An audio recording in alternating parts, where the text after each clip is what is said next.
Bonjour bien-aimés dans le Seigneur. L'importance de traiter durement l'ennemi, les pensées de l'ennemi, parce qu'il est rusé. Par le Saint-Esprit, quand tu le discernes, il faut être intransigeant. Nous prenons l'exemple de Jésus-Christ, ici dans Matthieu, quand il était en train de parler aux disciples. Pierre était acclamé du fait qu'il avait dit que tu es le Messie, face à la question du Seigneur Jésus-Christ. Qui dites-vous que je suis? Pierre a répondu, nous voyons dans Matthieu au chapitre 16. Pierre répond au verset 16, tu es le Messie, le Fils du Dieu vivant. Jésus lui dit, ah, très bien, tu es heureux Simon Pierre, fils de Jean, car ce que tu viens de déclarer, ce n'est ni la chair ni le sang qui te l'ont révélé, c'est mon Père qui est dans les cieux. Aussitôt après, le Seigneur continue à leur parler de sa mort imminente, de la manière qu'il allait être arrêté par les chefs religieux, crucifié, et après, il reviendra à la vie. Pierre qui s'élève dans la suite de la conversation, non, pareille chose ne pourra pas t'arriver. C'est là que nous voyons à partir du verset 23, mais Jésus-Christ dit, au verset 23, Jésus se retourna et dit à Pierre, arrière de moi Satan. Ici il est écrit, va-t'en loin de moi Satan. Tu es un obstacle sur ma route, car tu ne penses pas comme Dieu, mais comme les êtres humains. Face à la vie au quotidien, nous faisons face à Satan qui est déguisé, qui s'infiltre autour de nous et qui s'introduit parmi les personnes que nous côtoyons, les amis, les membres de la famille, les amis, les collègues de travail, partout. Un vrai enfant de Dieu rempli du Saint-Esprit devra avoir la capacité et le discernement de comprendre les propos tenus même par un proche. Jésus intransigeant.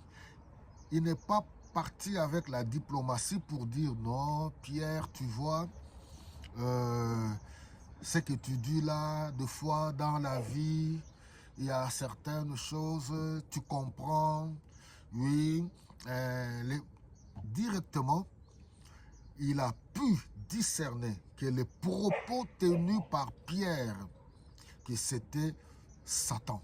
Il a dit, arrière de moi Satan. Et vous voyez, souvent nous passons du temps à parler, à discuter avec les gens qui sont guidés, inspirés par le diable. Ça peut être les proches, les amis, par ignorance. Bien sûr, je dis qu'il faut avoir le discernement. Je ne dis pas directement quand quelqu'un te parle directement, arrière de moi Satan. Non, non, non, je ne dis pas ça. Mais là, dans ce cas, il a dit que non, celui-là c'est le diable. Pourquoi? Nous voyons dans comment il est présenté dans Jean au chapitre 8, le verset 44. Quand le Seigneur dit, oui, à ses compatriotes, il dit que vous avez pour père le diable. Il est menteur dès le commencement. Il ne sait pas se tenir dans la vérité.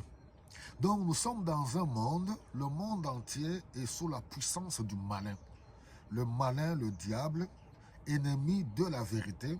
Jésus, la vie, la vérité, le chemin, la vérité et la vie. Confronté à la parole de Dieu, vous allez voir tout le temps, le père du mensonge, il vient pour s'opposer, pour empêcher, barrer la route aux élus de Dieu. Nous retournons dans Genèse au chapitre 3. Nous voyons Dieu qui donne les recommandations à Adam et Ève. Nous voyons encore l'ennemi. Dès la Genèse, il vient. Est-ce que Dieu a réellement dit? Alors, au quotidien, nous sommes confrontés à l'ennemi par des propos. Est-ce que vous pensez que?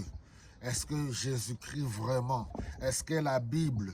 Alors, quand tu découvres cela, bien sûr, avec discernement, cas par cas, arrière de moi, Satan.